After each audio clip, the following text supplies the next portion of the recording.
Hello friends. मैंने actually Facebook पे कुछ पोस्ट देखी कि कुछ लोगों को मार्वल के मूवीज समझ में नहीं आ रहे थे और उन्हें लगा कि मार्वल के मूवी आने बस कोई एक बाकी के ब्रेनलेस एक्शन फिल्म्स के जैसे हैं और कुछ भी नहीं। तो फ्रेंड्स, आई डेयर से कि मैंने हमारी लाइफ के बारे में और दुनिया के बारे में बहुत कुछ सीखा है मूवीज से। For example humanity, love, moral conflicts, racial conflicts, भाई भाई के बीच में झगड़े, पॉलिटिक्स, इकोनॉमी, दर्द क्या है, दुख क्या है, मोटिवेशन और भी बहुत कुछ। और मेरा ये मानना है कि films enrich us as a person. So मैं ये सीरीज लॉन्च कर रहा हूँ ये बताने के लिए कि फिल्मों में मैंने क्या क्या पाया और फिल्मों से मैंने क्या क्या सीखा। आप शायद भरोसा नहीं करोगे, लेकिन बॉलीवुड, साउथ इंडियन मूवीज और हॉलीवुड में बहुत सारी बातें एक जैसी है। फॉर एग्जाम्पल थॉर मूवी का ये एक सीन देख लो, ये आपको भी साउथ इंडियन मूवीज की याद दिलाएगा। पिताजी। देखिए, ये अपने साउथ इंडियन मूवीज के एक्टर्स के जैसे चिल्ला रहा है ए करके। ओके, तो let's start with Marvel and I will start with Thor. तो ये जो फिल्म है, बहुत सारा लॉजिक कॉमन है अपनी फिल्म मैं हूं ना से। उस फिल्म में सुनील शेट्टी ने एक ऐसे इंडियन का रोल किया था जिसे पूरे के पूरे पाकिस्तान को और सारे के सारे पाकिस्तानियों को मार डालना है। सर वो लोग पाकिस्तानी हैं। क्या तुम पाकिस्तानी हो? जी हुजूर। तो हो क्या मुकदमा?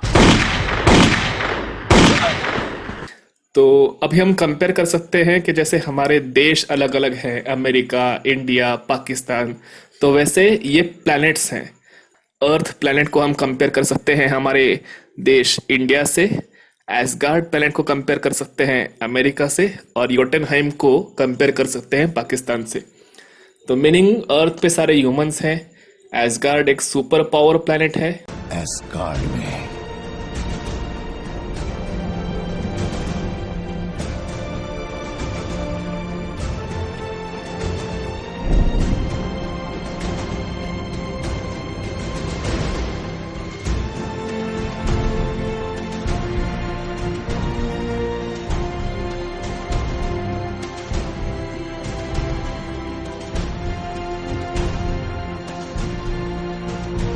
वो एसगार्ड के योद्धा थे जिन्होंने विश्व में शांति बहाल की।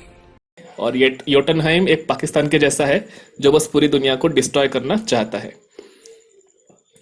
और जैसे सुनील शेट्टी उस फिल्म में सारे के सारे पाकिस्तानियों को मार डालना चाहता था, वैसे ये थॉर है, देखो ये कहना चाहता है कि मैं योटनहाइम के सभी फ्रॉस्ट जायंट्स को मार डालना चाहता हूँ। जब मैं राजा बनूंगा, मैं उन सब राक्षसों को ढूंढ ढूंढ कर मार डालूंगा, जैसा आपने किया था पिताजी।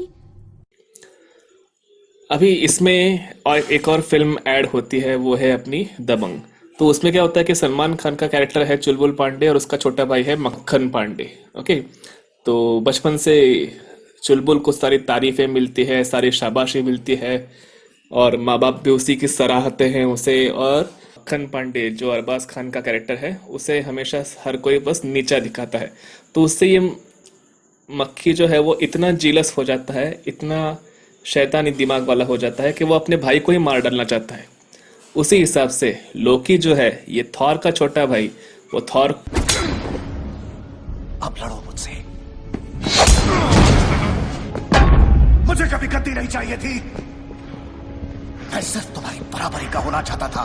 हम तुम पर वार नहीं करेंगे भाई। मैं तुम्हारा भाई नहीं हूं और ना कभी था। लोकी, ये पागलपन है। ये पागलपन है? बोलो बोलो।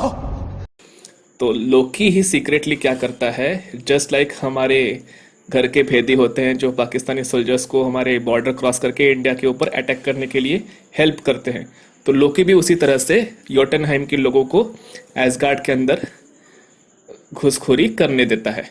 और ये कब, जब थॉर को राजा बनाया जा रहा होता है तब। और फिर इस हमले से गुस्सा होके थॉर चला जाता है सीधे योटनहाइम में कि आज तो मैं योटनहाइम को बर्बाद ही कर दूंगा। लेकिन थॉर की खुद के जान पे वहां पे आफत आ पड़ती है और थॉर ऑलमोस्ट मार ही डाला जाने वाला होता है, लेकिन तभी ऑडिन आता है और उसको बचा ले जाता है। ऑडिन मतलब थॉर के पिताजी। तो थॉर को बचा के लेते आते हैं वापस एसगार्ड पे, लेकिन थॉर बोलता है कि हमने तो योटनहेम को हमेशा के लिए बर्बाद ही कर देना चाहिए।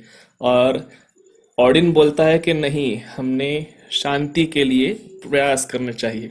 तो इनमें उनमें बहुत झगड़ा हो जाता है और थॉर अपने पिताजी को इस तरह से बेइज्जत कर देता है। हम एक घमंडी, लालची और बेरहम लड़के, और आप बूढ़े और बेवकूफ हैं। अब ये बेइज्जती से ऑडिन गुस्सा हो जाता है और उसे एसगार्ड से हमेशा के लिए बाहर निकाल के फेंक देता है। मैं अब तुमसे तुम्हारी ताकत वापस लेता हूं। अपने पिता के नाम और उनसे पहले उनके पिता के नाम, मैं और इन सबका पिता तुम्हारा बहिष्कार करता हूं। अभी जैसे इंडियन माइथोलॉजी में दो कंसेप्ट हैं, एक है शाप और उसका उशाप। तो उसी हिसाब से ऑडिन ने थॉर को भले ही धरती पे फेंक दिया, लेकिन वो उसे एक उशाप भी दे देता है कि अगर उसने राजा के लायक कोई काम करके दिखाया तो फिर से उसके अंदर सारी की सारी सुपर पावर्स आ जाएंगी। जो कोई भी इस हथौड़े को पकड़ेगा, अगर वो इस योग्य है तो उसमें थॉर की शक्ति आ जाएगी। लेकिन तब तक थॉर के अंदर जो भी सुपर पावर है वो सब गायब हो जाएगी। थॉर एक नॉर्मल ह्यूमन के जैसा ही रहेगा।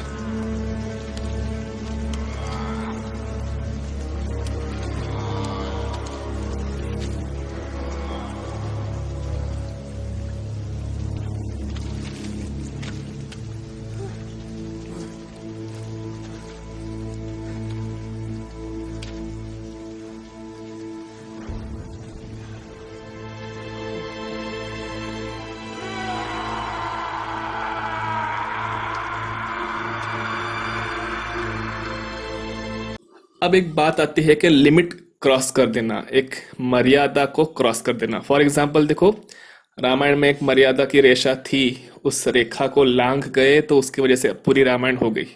महाभारत में भी दुर्योधन के पास 5 पांडव जाते हैं, कहते हैं कि भाई हमें बस 5 छोटे छोटे गांव दे दो, हम वहां पे खुशी खुशी रह लेंगे, तुम बाकी पूरी दुनिया पे राज करते रहो। लेकिन दुर्योधन बोलता है कि नहीं, मैं ऐसा नहीं होने दूंगा, मैं तुम्हें सुई के नोक पे जितनी जमीन है उतनी भी नहीं दूंगा। तो उस हिसाब से यहाँ क्या हो रहा है, थॉर तो आ गया धरती पे, लेकिन अभी वो धरती पे रहना सीख रहा है।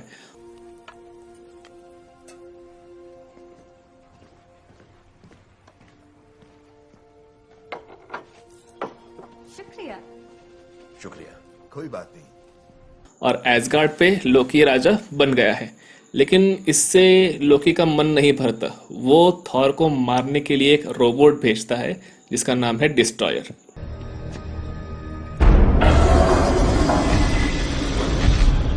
ध्यान रहे, मेरा भाई लौटना नहीं चाहिए।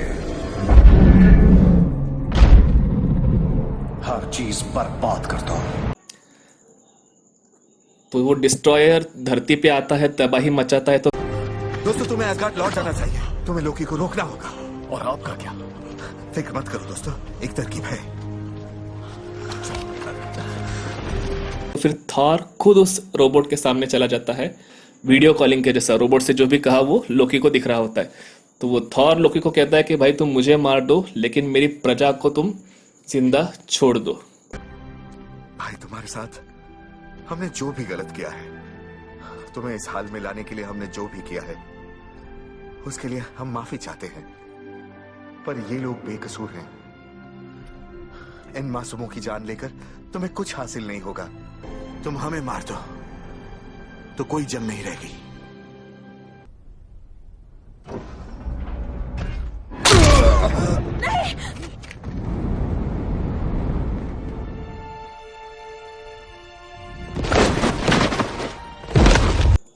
अब यहाँ पे एक सीन आपको कंपेयर करना चाहूंगा राउडी राठौड़ वाला, कि राउडी राठौड़ जब मार खाता है बहुत सारा, फिर अचानक आसमान से बारिश की बूंदें गिरती हैं और उससे राठौड़ पे फिर से पूरी पावर आ जाती है। यहाँ भी वैसा ही थॉर ने ऐसा दिखा दिया कि हाँ, मैं एक राजा बनने के लायक हूँ, मैं अपनी प्रजा के लिए खुद की जान भी देने के लिए तैयार हूँ।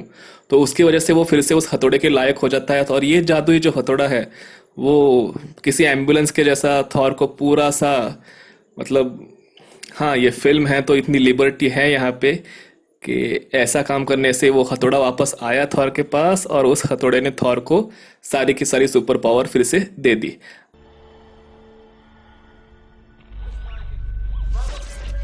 जो कोई भी इस हथौड़े को पकड़ेगा और वो इस योग्य है तो उसमें थॉर की शक्ति आ जाएगी।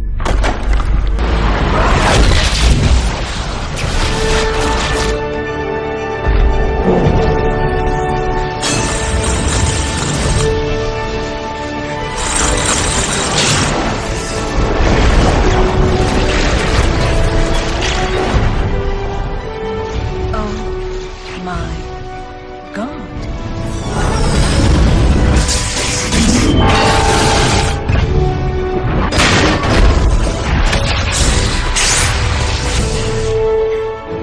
आई एग्री, ये फिल्म है, इसमें ये कुछ कुछ पॉइंट्स इलॉजिकल लगते हैं पर ये फिल्म है, ट्राई टू एंजॉय इट। तो थॉर फिर इस रोबोट को मार डालता है, एसगार्ड पे आ जाता है। लेकिन अभी लोकी बोलता है कि नहीं, मैं तो योटरनाइम को मार ही डालूंगा, पूरे के पूरे देश को, पूरे के पूरे प्लेनेट को बर्बाद कर दूंगा और उससे लोग मुझे एक महान राजा करके बोलेंगे कि हाँ, ये एक राजा था जिसने हमारे सारे दुश्मनों को मार डाला। बताओ पृथ्वी पर ऐसा क्या हुआ जो तुम इतने कमजोर पड़ गए? कहीं इसके पीछे कोई औरत तो नहीं? ओह, तो ये बात है।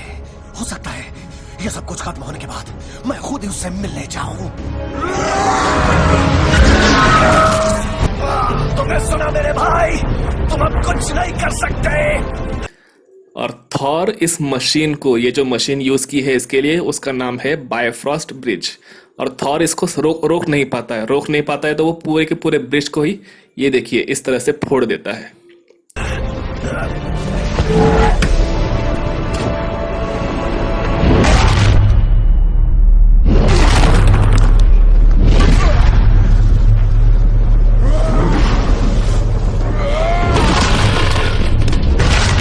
ये क्या कर रहे हो?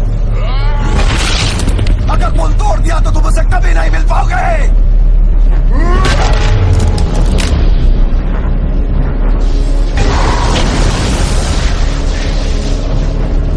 माफ करना डेन।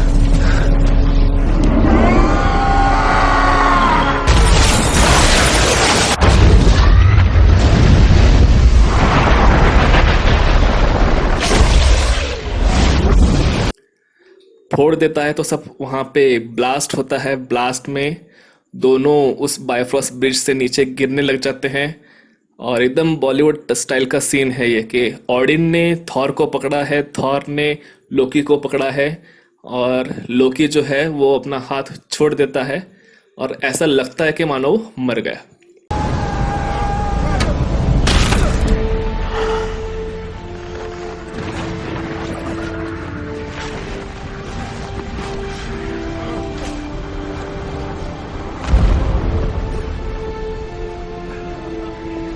मैं कर सकता था पिताजी, मैं कर सकता था। आपके लिए, हम सब के लिए। नहीं लोगे।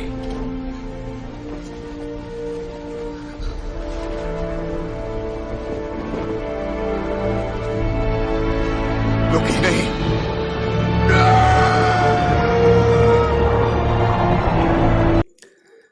और फिर थॉर फिर से एसगार्ड का राजा बन जाता है। तुम एक समझदार राजा बनोगे। आपसे बेहतर राजा कोई हो ही नहीं सकता, ना ही बेहतर पिता। हमें अभी भी आपसे बहुत कुछ सीखना है, बहुत कुछ समझना है। Okay, so that was all with this story friends. Kindly comment, अगर आपको ऐसे कोई सिमिलरिटी लग रही होगी तो प्लीज़ कमेंट करना। आपने इस मूवी से और कुछ सीखा होगा तो वो भी कमेंट कर देना। और मेरा नेक्स्ट वीडियो होगा कि आजकल जो कोरोना वायरस की वजह से जो कुछ भी चल रहा है वो सिचुएशन और थॉर रैग्नारॉक की सिचुएशन किस तरह से कॉमन है, ये भी हम अगले वीडियो में देखेंगे।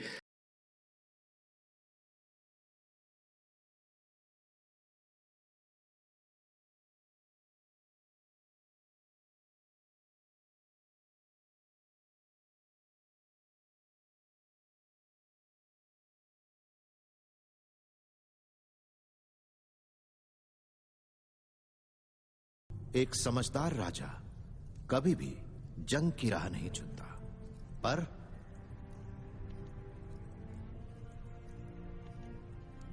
उसे हमेशा तैयार रहना चाहिए।